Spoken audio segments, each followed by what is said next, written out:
Muy buenas tardes, estimados estudiantes. Nos encontramos siendo las 12:32 del día 3 de marzo del 2021 en nuestra sesión sincrónica correspondiente a la guía de aprendizaje de criminología.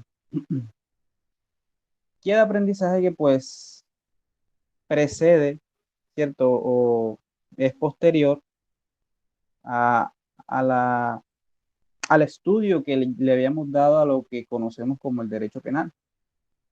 Eh, Ambas áreas del derecho, que están ambas disciplinas, una más compleja y más utilizada que la otra, pero que al final de todo, ambas tienen en concordancia muchas características, ¿cierto?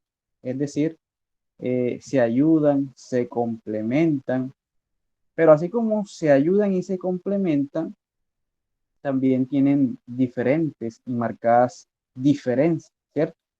Entonces, no solamente la criminología tiene semejanzas y diferencias con lo que es el derecho penal, sino que también hay otra área que tiende a ser confundida con lo que conocemos como la criminología, y es la tan conocida disciplina de la criminalística. Ambas con semejanzas, pero que también tienen marcadas diferencias. Entonces, para iniciar, antes de empezar a proyectar nuestras diapositivas, eh, ya hemos abordado lo que es el área del derecho penal. Y el área del derecho penal es esa normatividad que está dirigida a regular qué clase de conductas. A ver, yo pregunto, ¿qué regula el derecho penal? A ver,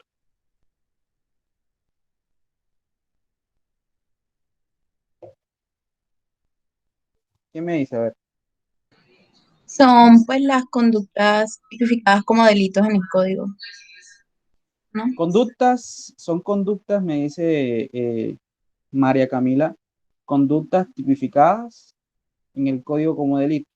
Sí, claro que sí. Entonces podemos afirmar, y no sé si Jenner tiene algo que decir, de pronto algo que aportar.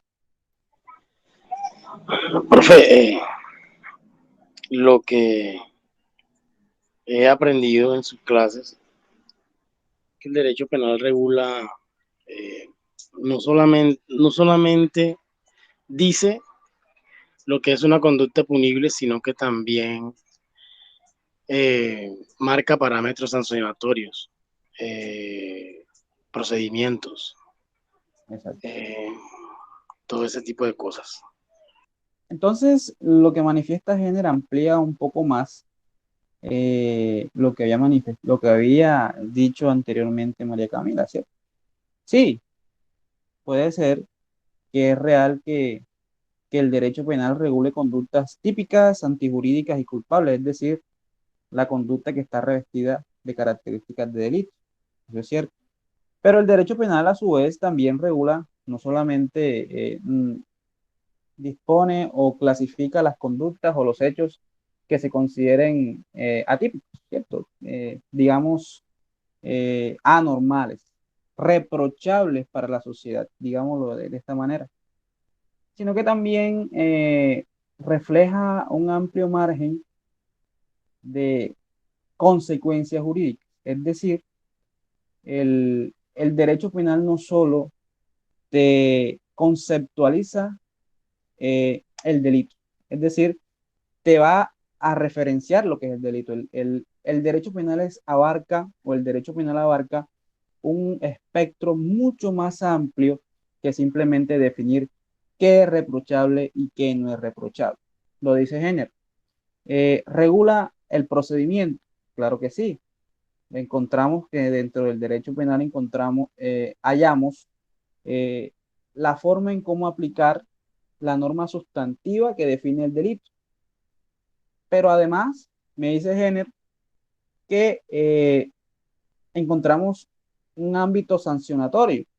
Listo. Y como encontramos un ámbito sancionatorio, encontramos Dentro de eso, lo que conocemos como la sanción jurídico-penal, es decir, la consecuencia jurídica de la conducta punible. Eso ya fue estudiado y ya no es tema en esta área. Lo que nos trae a colación es la criminología. Pero ¿por qué menciono esto del derecho penal, muchachos? Sencillo. El derecho penal y la criminología van de la mano, van de la mano. Ellas trabajan con un engranaje, ¿cierto? Trabajan paralelamente con el fin de, primero, hacer un estudio a partir de diferentes experiencias, a partir de diferentes observaciones eh, sobre la conducta antisocial del hombre. Es decir, esa conducta reprochable, y quiero que esto lo comprendan y quede claro, esa conducta reprochable eh, que luego es tipificada y regulada, que viene siendo lo mismo, por parte del derecho penal, esa regulación que hace el órgano legislativo debe tener una base científica, es decir, unos estudios. ¿Listo? Y ese estudio, a partir de diferentes métodos científicos, lo hace la criminología. Entonces, primero se estudia la conducta antisocial del hombre, la conducta reprochable, y luego se regula. Es decir, podríamos afirmar, vamos a ver aquí, a ver cómo, podríamos afirmar que la criminología sienta las bases para poder darle las herramientas al legislador con el fin de que regule la conducta reprochable del hombre. ¿Ves?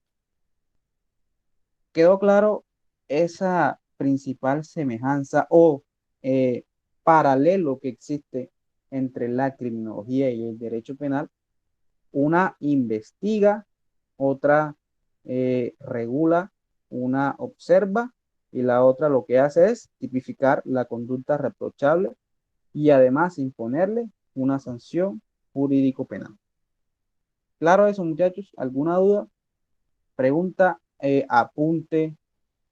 ¿Quién, quién tiene alguna otra observación con respecto a eso? Teniendo en cuenta las bases que tenemos de derecho penal.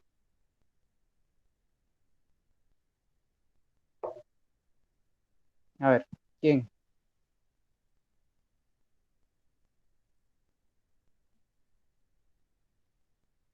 ¿Será que no podemos afirmar, y hago esta pregunta al auditorio, de que esas consecuencias jurídicas, es decir, a partir de apartar al delincuente de la sociedad o también crear una medida de seguridad,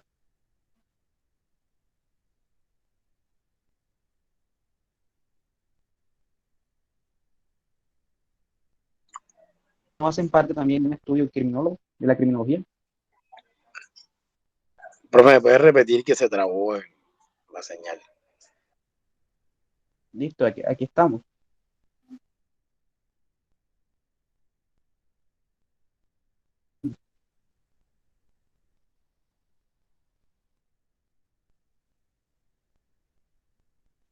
Muchachos, ¿me escuchan?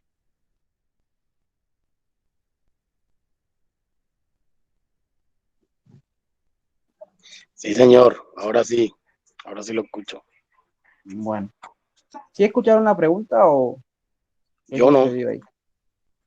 Bueno, entonces la pregunta es si esas consecuencias jurídicas, como la creación de una medida de aseguramiento, ¿cierto? La medida de seguridad, determinar quién debe o quién no debe, a quién se le debe asignar una medida de aseguramiento, una medida de seguridad, eso también no hace parte de un estudio eh, a partir de la criminología.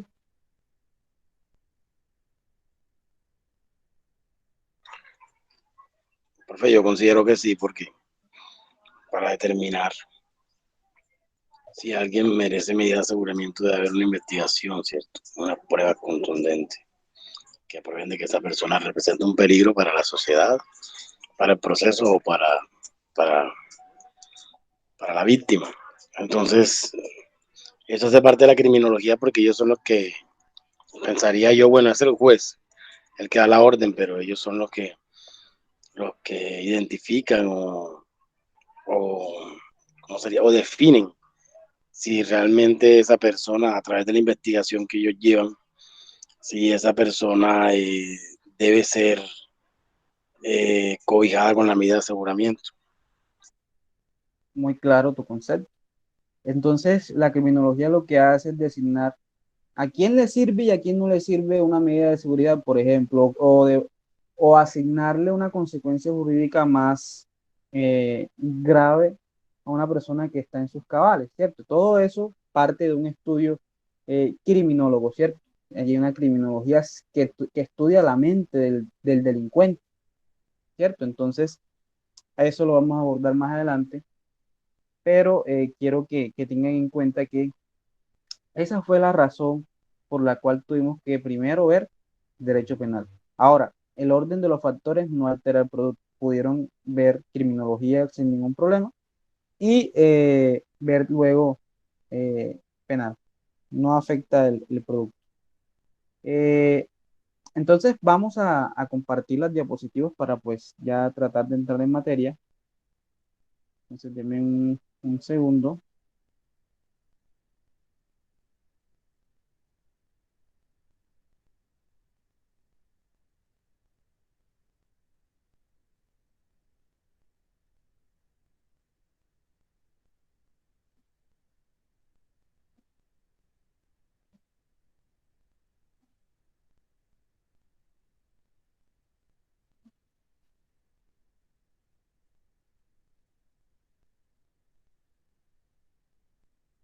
¿La están viendo, muchachos?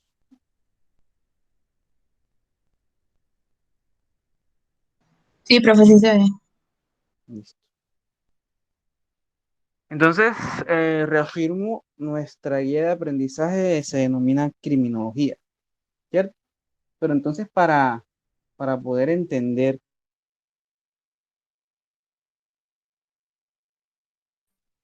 qué es lo que estamos tratando, qué es lo que vamos a aprender, eh, empezando a conocer, ¿me escucha, muchachos? Lo que pasa es que me están llamando y se corta la señal, me llaman y como que se queda la señal. ¿Sí me están escuchando? Confirmen, por favor. Sí, señor. Bueno, entonces para poder entender esta guía de aprendizaje, saber de primera mano y tener unas bases para atender otras temáticas, ¿cierto? Primero es necesario conocer etimológicamente qué es la criminología. Y la criminología no es más que la ciencia del crimen, la ciencia que estudia la criminalidad. Entonces, inicialmente debemos preguntarnos, ¿qué es ciencia? Para ustedes, muchachos, ¿qué es ciencia? Pregunta que le asigno a María Camila.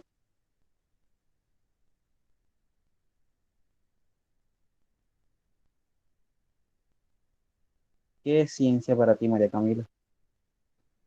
Eh, pues no sé exactamente un concepto, si yo relaciono la ciencia con estudios, investigaciones sobre un tema particular. Muy bien, eso es ciencia. Ciencia es el arte de la investigación. Ciencia es el arte de estudiar un aspecto en el mundo fenomenológico. Es decir, buscar a partir de la formulación de unas preguntas y a partir del arrojamiento, ¿cierto? O la generación de unos resultados, una respuesta a unas preguntas. Entonces, es una ciencia. La criminología es una ciencia. Partiendo que la criminología es una ciencia auxiliar del derecho, ¿cierto? Del derecho más particularmente del derecho penal. Entonces podemos decir que es ciencia partiendo de que es la ciencia que estudia el crimen, es la ciencia que estudia la criminalidad, es una ciencia social. ¿Por qué es una ciencia social? Pregunta que le digo, le asigno a género. A ver, Es una ciencia social, profe, porque su objeto de estudio es la sociedad, o lo que se centra. muy bien, correcto. El objeto de estudio de la criminología eh, inicialmente es la sociedad, es decir, eh, el índice, ¿cierto? O los factores que estudia la criminología es al individuo en sociedad. Y el individuo es un ser, o el ser humano es un ser social por naturaleza, ¿cierto? Es un ser social por naturaleza. Y como es un ser social por naturaleza, tiende a encontrar conflictos, ¿cierto? Y esos conflictos no solamente, bueno, esos conflictos no solamente son causados por esas mismas relaciones, sino por factores incluso internos o que a lo largo de la vida del ser humano se va generando a partir de vínculos, relaciones, ¿cierto? Familiares, personales. Entonces, de lo que se encarga la criminología, en pocas palabras, es entender el porqué de la existencia del crimen en un espacio de tiempo y lugar determinado. Entonces, la criminalidad es eso, muchachos. La criminalidad es eh, la cantidad, ¿cierto? ¿Qué crímenes, ¿cierto? Se cometen en un espacio de tiempo y lugar determinado. ¿Qué clase de preguntas se hace la criminología? Se hace diversas preguntas. Entre ellas encontramos por qué, cómo, cuándo y dónde. Entonces, la criminología estudia la criminalidad, ¿cierto? Haciéndose eh, la pregunta del por qué sucede o por qué hay delincuencia en un espacio de lugar o un espacio de tiempo y lugar determinado. Entonces yo pregunto, eh, ¿por qué será, cierto, que en Colombia, o más bien en Estados Unidos, eh, hay una tendencia a que ocurran masacres a partir de armas de fuego en universidades? Arrojo esa pregunta, ¿quién contesta? Sé que Julián me comentó que no tenía micrófono ni cámara, entonces, si de todas maneras tienes la oportunidad de conseguirlo y participar, no hay ningún problema. Entonces, cuento con María Camila y Género. A ver, ¿quién me dice? Profe, perdón, qué pena lo interrumpo. Me No te perdí preocupes. 2 minutos llevando algo a la cocina. Entonces, pregunto, eh, dijimos que la criminología se hace 4 preguntas. ¿Por qué, cómo, cuándo y dónde? Podrían ser más, ¿cierto? Pero yo pongo esas de presente. ¿Por qué en un espacio de tiempo y lugar determinados se ocurren crímenes, ¿cierto? Entonces yo pregunto, para poder ponerles en contexto, ¿por qué?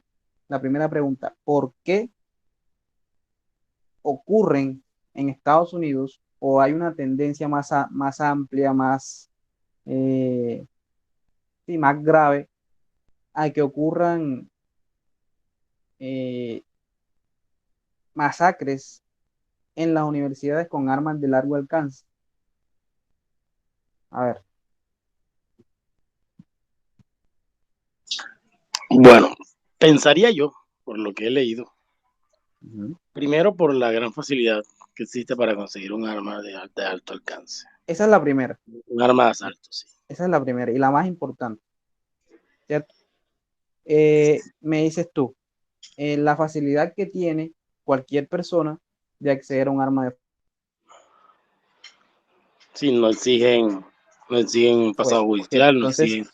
¿tú crees que la criminología Exacto. ¿Tú crees que la criminología bueno, un diálogo internacional no se hace esa pregunta o no se ha hecho o no ha hecho énfasis en esa situación? Claro que sí. Primero, la facilidad de adquirir un arma en Estados Unidos. Ese es un factor importante de la criminalidad o de que ocurran esa clase de crímenes en las universidades, ¿cierto? Partiendo de ahí, ¿qué otro, qué otra causa puedes encontrar? A ver.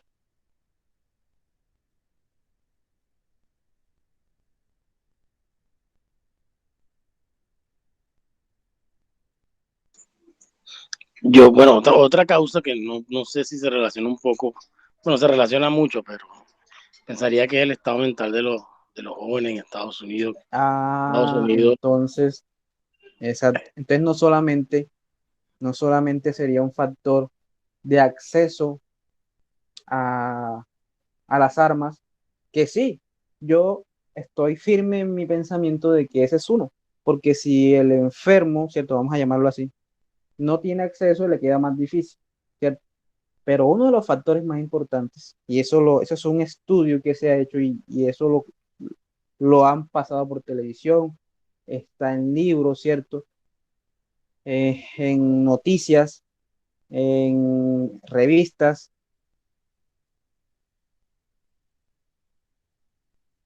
es que en Estados Unidos, no sé por qué, y eso es el estudio que hace la criminología, hay una tendencia a problemas psicológicos, ¿cierto? O hay un más amplio margen de problemas psicológicos o psicopatológicos de las personas que viven en Estados Unidos, ¿cierto? Esa puede ser una respuesta al por qué, ¿cierto? Estamos poniendo un ejemplo de una clase de crimen, en un espacio, lugar y tiempo determinado, y ahí nos estamos explicando el por qué, el por qué. ¿Listo? Segunda pregunta, ¿cuándo? Esta pregunta también se la hace la criminología y son factores para el estudio de la misma criminalidad, que eso también quiero que lo tengan muy en cuenta.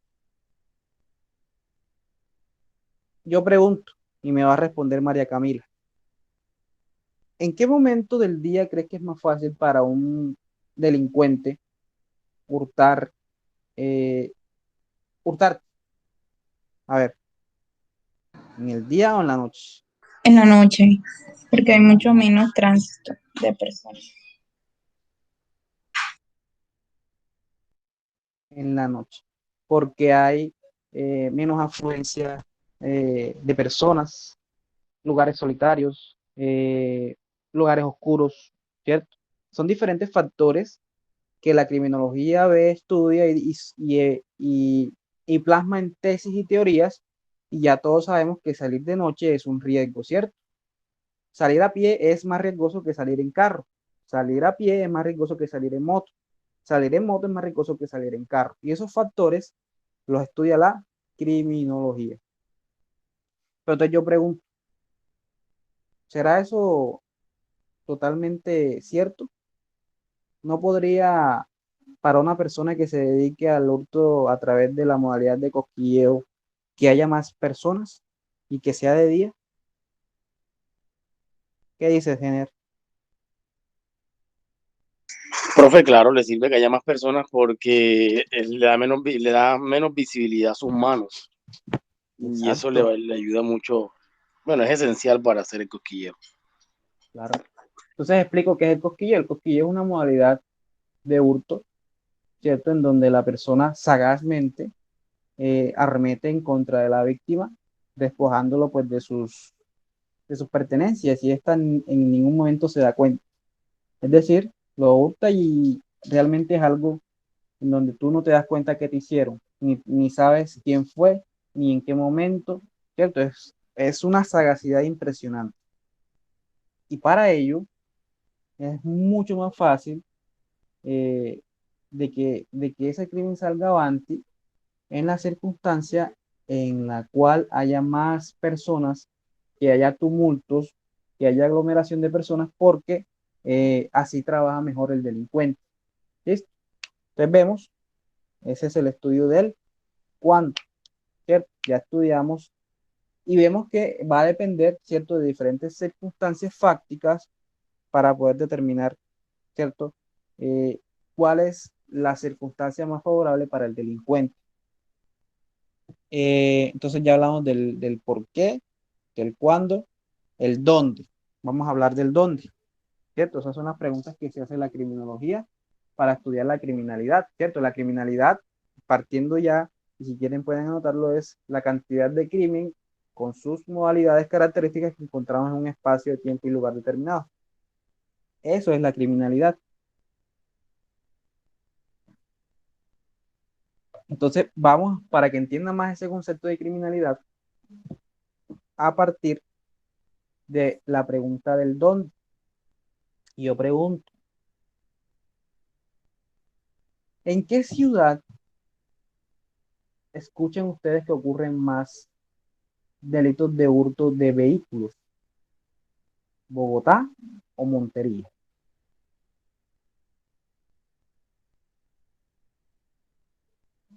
¿Qué dice María Camila? Bogotá, bro. En Bogotá, ¿cierto? En Bogotá cada rato escuchamos que se hurtaron un vehículo, que se hurtaron una moto, que llegaron personas con armas de largo alcance y abordaron un vehículo, bajaron al propietario y se lo llevaron, ¿cierto? O en moto.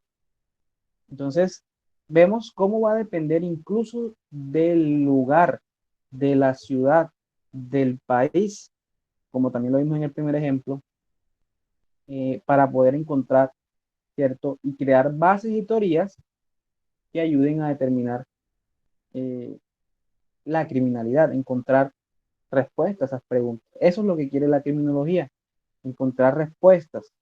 Y ya vamos a ver por qué. ¿Por qué es necesario encontrar esas respuestas? Entonces, se pregunta también el cómo. Ya hablamos del por qué, el cuándo, el dónde, ahora vamos a ver el cómo. Entonces, esa pregunta de cómo hace referencia a la forma en cómo se realiza o la forma en la cual se realiza, por ejemplo, un delito. Entonces, yo pregunto, en Montería encontramos un azote actual grande de fleteo, ¿cierto? ¿Qué características encuentran ustedes cuando escuchan esas noticias de fleteo? ¿Qué características encuentran? A ver, ¿cómo se cometen estos crímenes? ¿Qué me dice María Camila?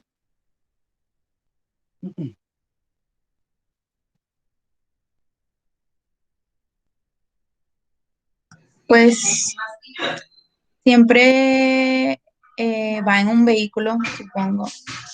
En moto, ¿cierto? Muy bien. Esa es una característica que evidenciamos comúnmente aquí en Montería. Todo delincuente, ratero, bandido, como querramos llamarlo, la mayoría de las veces va en una moto, ¿cierto?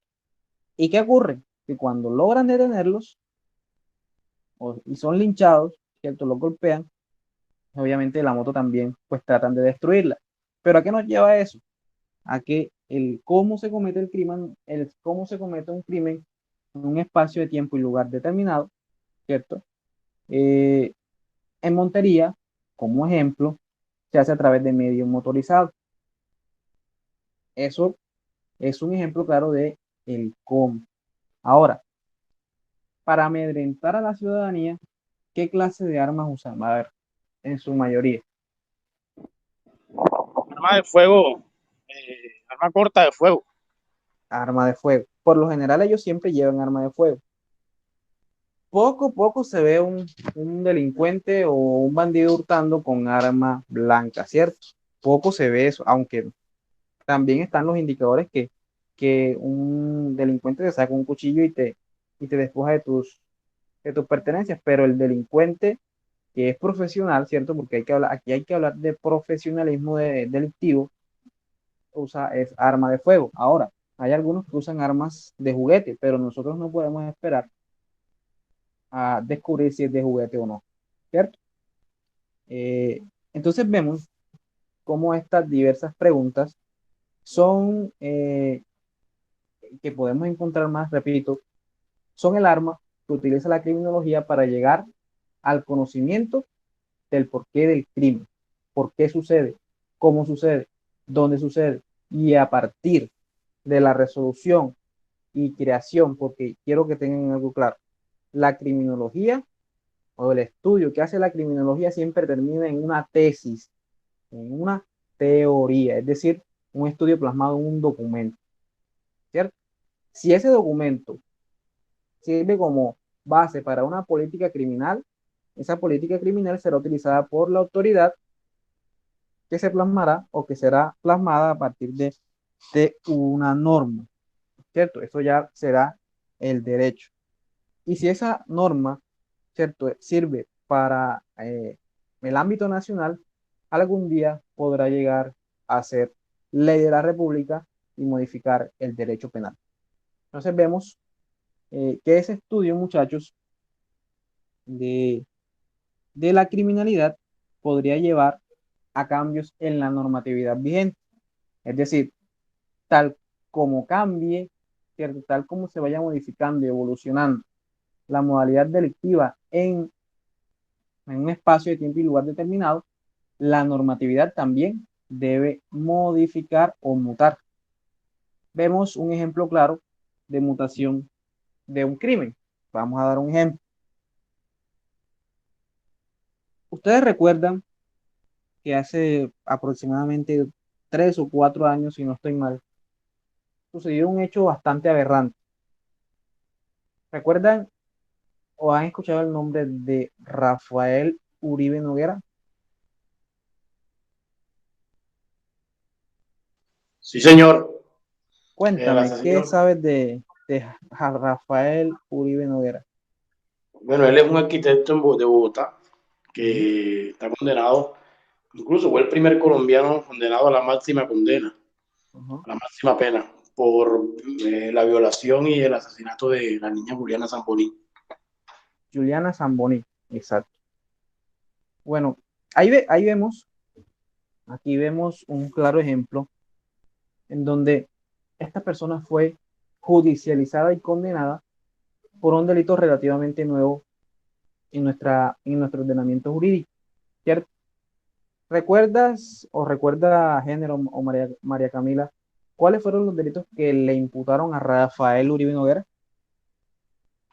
Profe, creo que fue tortura, Ujú, homicidio y acceso carnal violento, eso, homicidio agravado. listo. Entonces vemos cómo, eh, o aquí podemos evidenciar, ¿cierto? Cómo aún estamos, cómo aún estamos, ¿cómo podríamos decirlo? Cómo aún estamos acostumbrados, ¿cierto? A llamar al asesinato de una mujer o de una, sí, de una féminis por el simple hecho de ser mujer, ¿cierto? Como homicidio agravado. Eso fue modificado.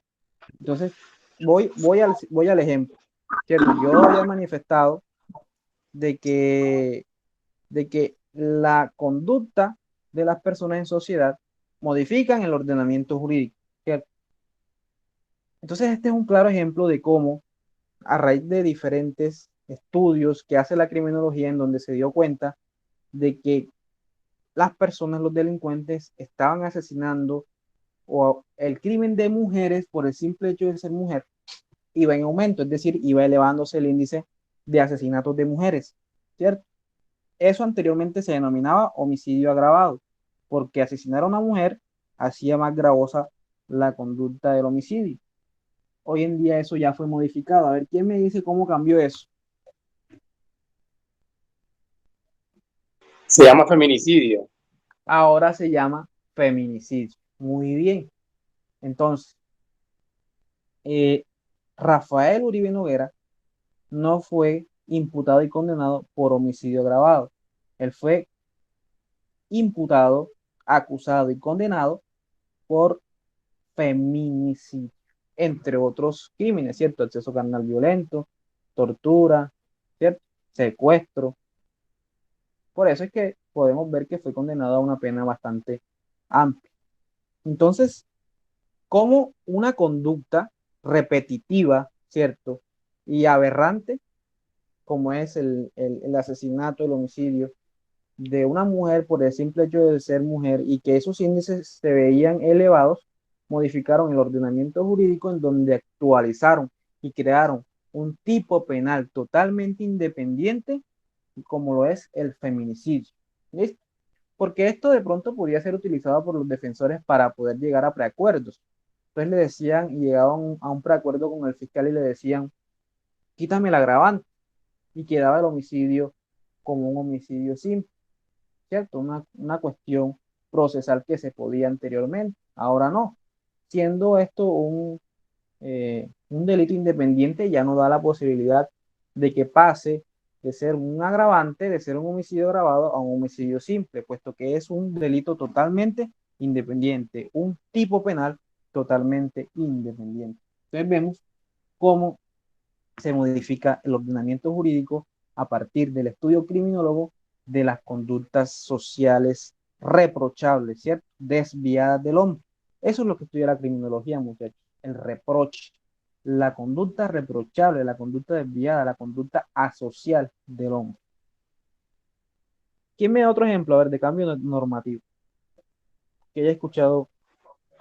Profe, no es tan profundo, ella es más local, pero el alto índice de hurto en el centro hizo que se restringiera la movilidad de los parrilleros en moto en el centro. O sea, el alto Eso, índice. exacto. Eso es un ejemplo, pero eso también podríamos llamarlo política criminal, ¿cierto? Porque podríamos decir que no es un cambio normativo, sino una expedición de un decreto con el fin de disminuir los índices. ¿Sí me hago entender? Acá no modificaron, sino que eh, lo que hicieron fue crear una estrategia a partir de un decreto para disminuir ese crimen, pero eso vamos a verlo más adelante. Muy bien, Jenner. Profe, eso de la modificación no pasó también cuando en el país empezaron a haber más casos de esto de ataques con ácido a las mujeres. Entonces, si no estoy mal, no sé si le agregaron a un artículo del código como tal o lo hicieron aparte, pero se agregó lo de lesiones con agentes químicos. Sí, si no estoy mal, lo que hicieron fue agregar un artículo a lesiones personales, ¿cierto? Que si la lesión se hacía a través de ácido, la conducta iba a ser obviamente un poco más, la consecuencia jurídica, perdón, sería más grave. ¿Listo? Muy bien. Creo que esa es la ley Laura de León, ¿no? Eso Creo. es. Entonces vemos cómo se piden normas, leyes para tratar de mitigar, ¿cierto? Lo que es la criminalidad, modifican el ordenamiento jurídico. A ver, otro ejemplo, a ver, ¿qué me dice?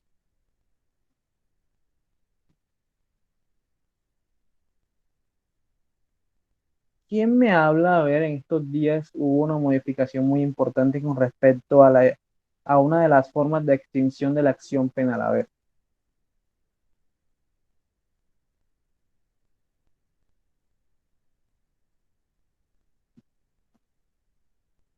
pregunto, para enfocarlo un poco.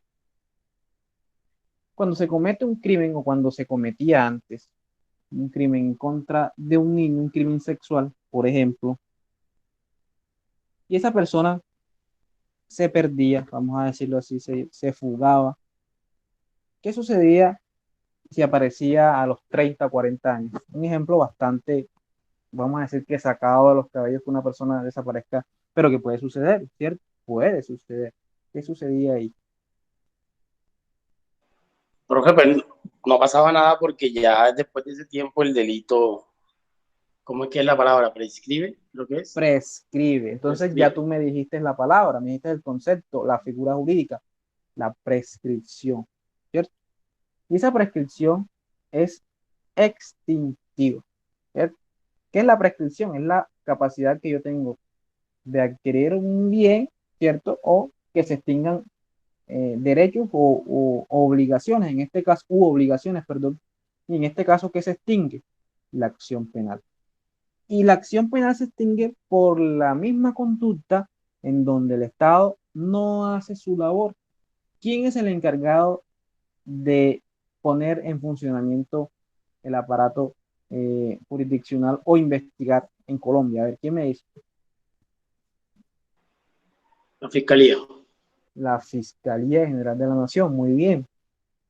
Y en ese caso, anteriormente, la Fiscalía tenía la responsabilidad y la obligación de, pues, perseguir, ¿cierto?, estos delitos o crímenes que se cometían en contra de los niños.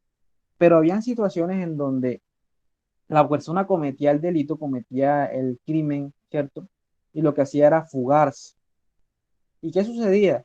Muchas veces el Estado ni siquiera juzgaba a esa persona como reo ausente, es decir, quedaba el proceso de archivado, y procedía o procedía, sí, lo que conocemos como se configuraba lo que conocemos como la prescripción de la acción penal, es decir, al momento de que esa persona se perdiera por 30 o 40 años, ya el Estado no podía perseguirlo penalmente. Es decir, se extinguía la acción penal. Ya esa persona quedaba en total impunidad. Ya eso no se puede. Eso se modificó hace como 2 o 3 meses. Se cercenó esa posibilidad de prescripción de la acción penal en los casos, obviamente en los casos de delitos en contra de menores. Si ven un ejemplo claro, otro ejemplo claro, ¿qué tienen que decir? A ver, preguntas. Todo claro, muchachos. Profe, eso es un proceso muy natural del derecho. Creo que también va ligado al concepto de derecho, o a la extensión del concepto de derecho, que es que el derecho se va transformando según las necesidades de la sociedad. Así es.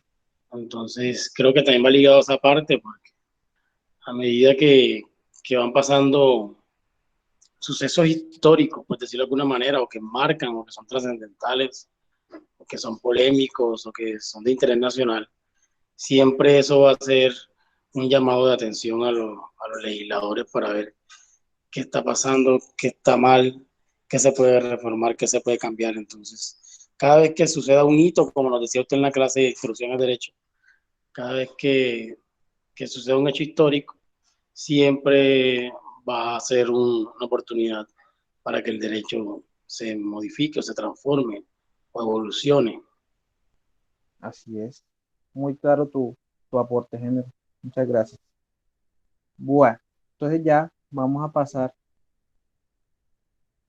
a otro tema. ¿Cuáles son los objetos, cierto? Ya dijimos un objeto general, cierto, de estudio de la criminología, del derecho, que es la sociedad. Ahora vamos a unos más específicos, ¿cierto?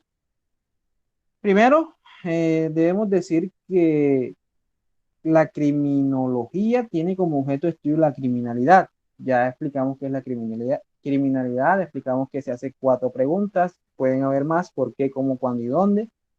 Segundo, también estudia el delito. Entonces vemos y vamos a empalmar esto de lo que habíamos hablado, lo que acabamos de hablar, de que teniendo en cuenta los estudios que se hagan por parte de los criminólogos, que son las personas que estudian criminología, eh, y las diferentes tesis, teorías, resultados que éstas arrojen, pues el delito como tal, es decir, la conducta típica, antijurídica y culpable, también es objeto de estudio de la criminología. Y por ende, puede irse modificando, evolucionar, ¿cierto? Es decir, agregar un delito, crear un delito como lo fue el feminicidio, que a mi parecer ya eso existía porque era un delito agravado, un delito de homicidio, el delito era homicidio agravado, pero que a causa de unas situaciones procesales pues fue modificado. Además de crear, también puede modificar en cuanto a factores cualitativos, ¿cierto? Es decir, proceder de la conducta, pero también puede ser a partir de la consecuencia jurídica, ¿cierto? El delito a partir de su sanción, ponerla, establecer una, un extremo más grave, es decir, ampliar las penas. Entonces, a partir de ese estudio criminólogo que haga la criminología, el delito también puede variar, porque es también objeto de estudio de la criminología. ¿Listo? Pero además de eso, muchachos, la criminología también se encarga de estudiar al delincuente, es decir, el sujeto activo de la conducta punible, el victimario, el delincuente, como querramos llamarlo, el bandido, como quieran ustedes llamarlo de manera coloquial y jocosa, ¿cierto? Es decir, hace un estudio tanto externo como interno del delincuente, es decir, los modus operandi, cómo proceden, cómo se dan los hurtos, cómo de pronto piensa un criminal, ¿cierto? Y ese estudio es un estudio interno. Entonces, cuando capturan una persona que comete de pronto delitos graves, anormales, incluso personas que de pronto pueden ser estudiadas como inimputables, ¿cierto? A partir de una patología, incluso se hacen estudios hasta médicos, ¿cierto? Con una psicopatología o de psiquiatría. Entonces va a determinar si esa persona realmente es o no inimputable para poder ser condenado. Si se le impone una pena de prisión o si se le impone una medida de seguridad, ¿cierto? Eso en cuanto a la sanción, lo que nos decía Género. Pero también el proceder del delincuente con la finalidad de, obviamente, disminuir el crimen o acabarlo, que eso creo que viene siendo un aspecto un poco imposible porque mientras tengamos aspectos sociales reprochables, ¿cierto? Si mientras no se haga una inversión social prudente y contundente, creo que vamos a estar azotados por estas conductas punibles, ¿cierto? Entonces tenemos que se estudia el delincuente, tanto externa como internamente. Ya dijimos que externa puede ser el modus operandi, cómo actúa, con qué objetos, herramientas cometen los delitos, como ya lo habíamos hablado anteriormente.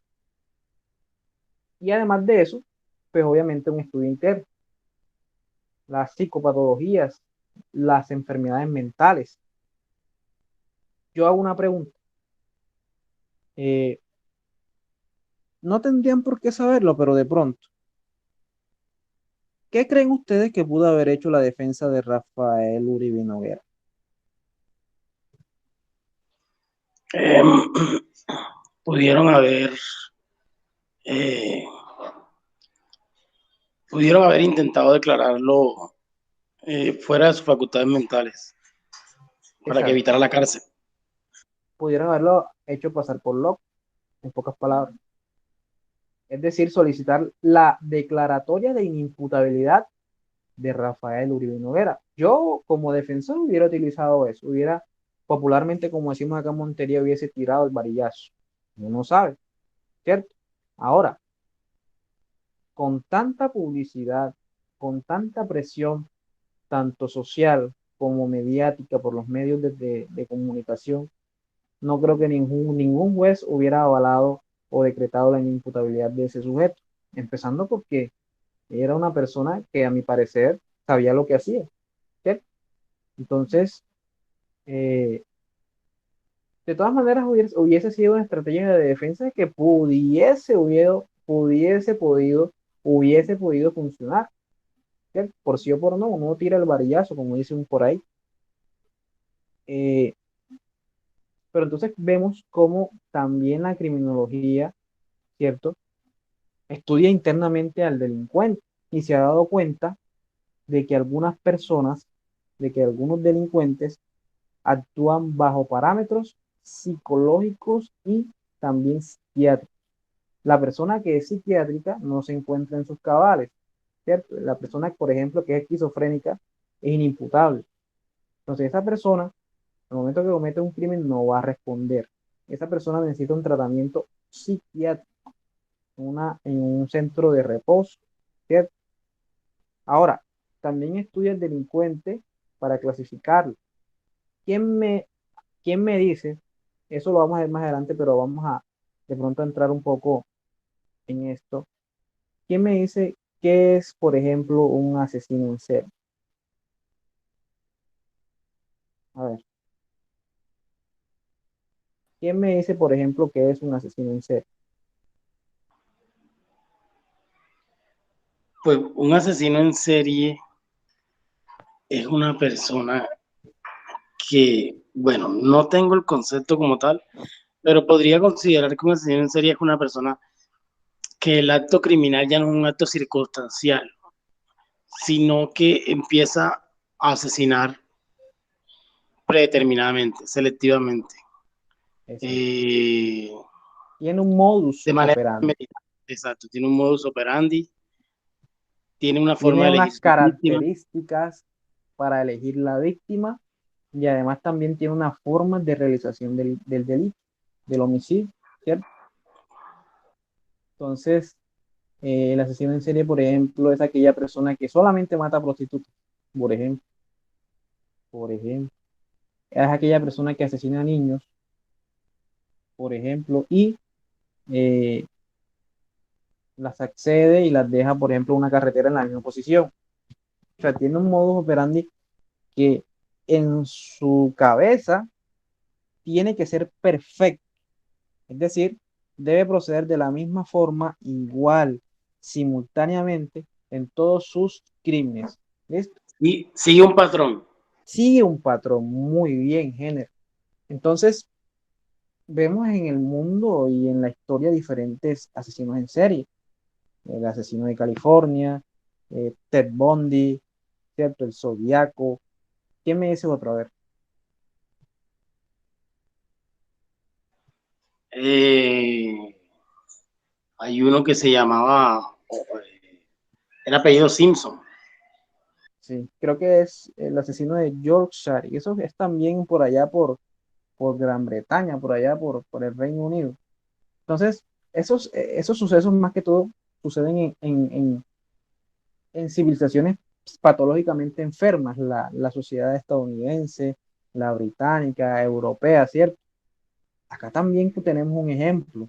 ¿Quién me dice? Garavito. Garavito, se nos escapaba ese, ¿cierto? Entonces, vemos que no estamos tan lejos de esas civilizaciones. Entonces, eso también es un estudio del delincuente, muchachos. Y obviamente estudia a la víctima, es decir, quién es propenso a ser objeto de un delito. ¿Quiénes son más vulnerables para ser objeto de un crimen? Las mujeres, ¿cierto? Los niños son vulnerables por su misma condición, ¿cierto? No digamos que la mujer es un ser débil, porque no lo es, ¿cierto? Pero es un ser delicado, ¿cierto? En su mayoría es un ser delicado que hay que tratarlo pues con respeto, con dulzura, etcétera, etcétera, y que tiende a ser objeto de crímenes en mayor medida que los hombres. Eso no es ningún secreto, ¿cierto? No es discriminación ni nada, sino que eso sucede y está en los datos históricos, ¿o no? ¿Quién me dice lo contrario? ¿Qué dice Género? A ver, Repítame, profe. estamos diciendo que la mujer y los niños son, o podrían ser, un, un- una, una población que es más vulnerable al delito, ¿cierto? Y aunque podemos decir que la mujer es un ser hermoso, maravilloso, ¿cierto? Que, que podríamos establecer que es un ser fuerte, pero por su misma naturaleza es delicada y es objeto propenso y es un ser propenso al crimen, ¿cierto?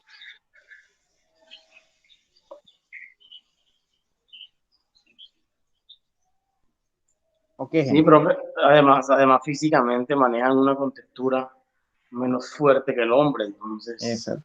eso también Entonces, las hace más vulnerables. son circunstancias que se encuentran en estudios criminólogos, ¿cierto? Es más difícil de pronto, eh, vamos a decir, someter a un hombre, ¿cierto? Por la condición de fuerza física. Entonces son situaciones, a ver, pero eso no es la única forma de estudiar a la víctima. Entonces yo pregunto, en el delito de extorsión, aquí en Córdoba, ¿quiénes son más propensos? Los comerciantes. Los comerciantes, ¿cierto? ¿Por qué? Por el mismo sistema económico, por la misma actividad económica que ellos realizan. Entonces son personas vulnerables. Entonces, para ello, la criminología hace un estudio y crea política criminal. Entonces vemos cómo ustedes mismos me dan la respuesta a estas preguntas que estamos aquí resolviendo. Pero a lo que yo quiero llegar, muchachos, es a que la criminología es eso, es formulación de tesis y bases científicas. ¿Y cuál es la finalidad o el objetivo de la criminología? Prevenir el delito, no es más. Es decir, si hay un indicador que diga que en Montería hay 85% de los delitos que se cometen en Montería son hurtos, ¿cierto? Y que esos hurtos se cometen en moto, hay que sacar una política, hay que establecer una política criminal que ayude a prevenir eso, a disminuirlo. Y el ejemplo más claro es, por ejemplo, el día sin moto o el día de jueves sin parrillero, ¿cierto? Se estaban cometiendo muchos homicidios a partir de la modalidad de sicariato, que la persona que iba detrás, y eso es un ejemplo que vemos, como por ejemplo en la ciudad de Cali, la persona que iba detrás de la moto era la que desenfundaba el arma e impactaba a la víctima. Se crea también entonces que no se puede circular con moto en compañía de otra persona, es decir, con parrillero, con la finalidad de disminuir los homicidios, y vamos a ver que de pronto sí funcionó, ¿cierto? Entonces vemos cómo la criminología es eso, mujer, tratar, cómo tiene como objetivo tratar de prevenir el delito, el crimen, no es más. ¿Listo, muchachos? Bueno, bueno, esto está en la diapositiva, vamos a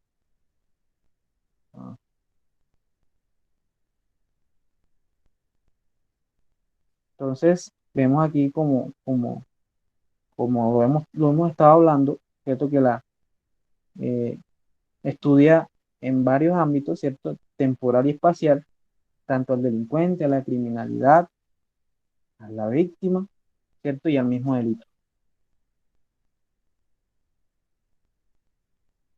Bueno. Ya para finalizar la clase de hoy, muchachos, que ha sido muy amena y muy productiva, tenemos que afirmar que como es una ciencia, la ciencia de la criminología utiliza unos métodos científicos, ¿cierto? Y siempre cuando realizamos un proyecto de investigación escuchamos varias clases de métodos. Entre esos escuchamos los cuantitativos y los cualitativos. ¿Qué es un método cuantitativo? A ver, ¿quién me dice? ¿Qué dice María Camila? ¿Qué es un método cuantitativo? Mm, por la palabra tiene que ver con cantidad, números. Indicadores, factores numéricos, ¿cierto? Entonces, lo que hace la criminología con este método cuantitativo es, eh, partiendo de la experimentación, la observación, plasmar eso en documentos y factores. Es decir, por ejemplo, indicar que en Montería los homicidios han disminuido 20%, que en Montería del 100%, 80% de los delitos es hurto, por ejemplo, cuantificar, ¿cierto? Establecer una cantidad. Y Jenner, ¿qué es el método cualitativo? A ver.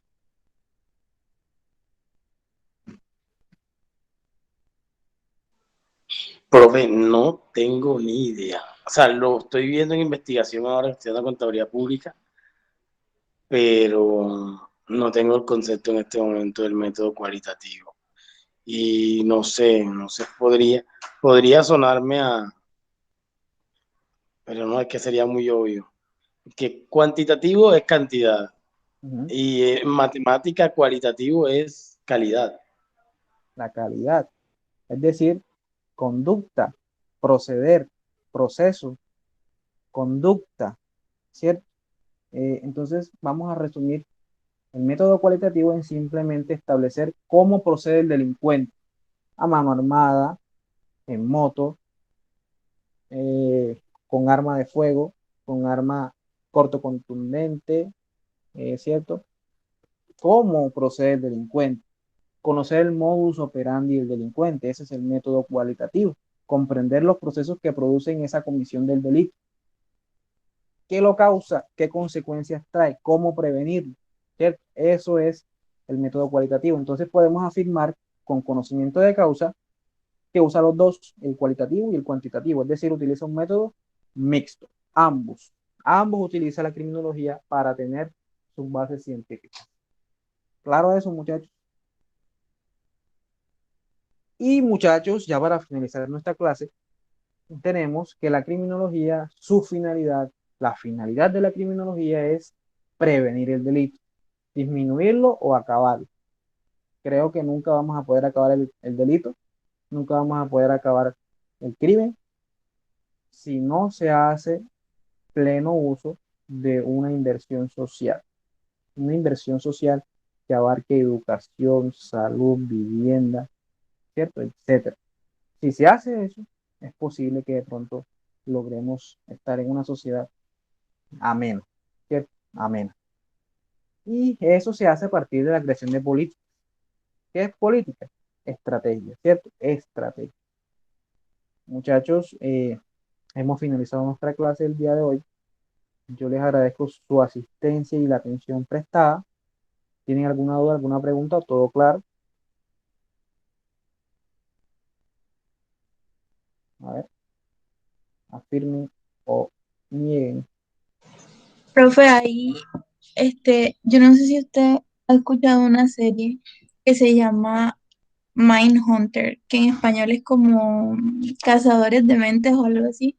No sé si eso que ellos hacen ahí sería como un estudio criminológico, porque ellos básicamente lo que hacen es que visitan a muchos asesinos en serie, y es una historia real, o sea, es una historia de la vida real. Ellos visitan a muchos asesinos en serie famosos de Estados Unidos a las cárceles y tienen una conversación con ellos, y a partir de esa conversación ellos empiezan como a hacer un estudio de las conductas de qué los llevó a cometer los crímenes, y precisamente lo hacen es para tratar de evitar, porque ellos dicen que lo que quieren es que desde que sean niños como que eh, detectarlos, o sea, detectar un posible asesino desde que son niños para poder prevenir en un Eso, futuro eso. No sé si eso cuente como un estudio criminológico o ya es. eso, gracias María Camila. Dos cosas. Sí, claro que sí es un estudio criminológico, pero a partir de las tecnologías, ¿cierto? Antes los estudios se hacían en libros, donde se plasmaban las tesis y las teorías en libros. Ahora como todo es televisión y ahora como todo es series, ¿cierto? Lo hacen a partir de una serie, ¿cierto? Entonces sí es un estudio criminólogo y eso es muy bueno porque hay unas teorías psicológicas y unas teorías médico-psiquiatras, porque hay que tener en cuenta eso, que el psiquiatra debe ser médico, no psicólogo, de que un asesino en serie tiene características, por ejemplo, un asesino en serie tiene características de lo que va a hacer desde niño. Entonces, si le pega a un perro, si mata aves, son circunstancias que pues son proclives a ser delincuentes, ¿cierto? Y segundo, ¿dónde está para verme? En qué plataforma? A ver, recomiéndalo. Está en Netflix. Bueno, Pero, o sea, no es una serie tipo documental, o sea, no es documental, sino que está basada en la vida real, pero la serie es como si fuera una historia así inventada. bueno, entonces Y me vas a regalar al interno el nombre para yo buscarlo, ¿viste? Por bueno, favor. Heather, ¿qué tienes que decir? A ver, para ya finalizar la clase. No, profe, todo muy bien. Como siempre, muy fructífera su clase. Se va a Bueno, aprender bastante y como siempre me gusta cómo un tema se desmenuza mucho y uno aprende muchos conceptos. Entonces, no, todo es muy excelente. Espero pues que en el resto de clases sincrónicas se pueda adquirir muchísimo más conocimiento. Y gracias, listo, profe, por invitarme. listo. Eh, bueno, hemos finalizado pues nuestra sesión sincrónica el día de hoy. Nos vemos en la próxima. Muchas gracias, muchachos. gracias, hasta luego. Hasta luego.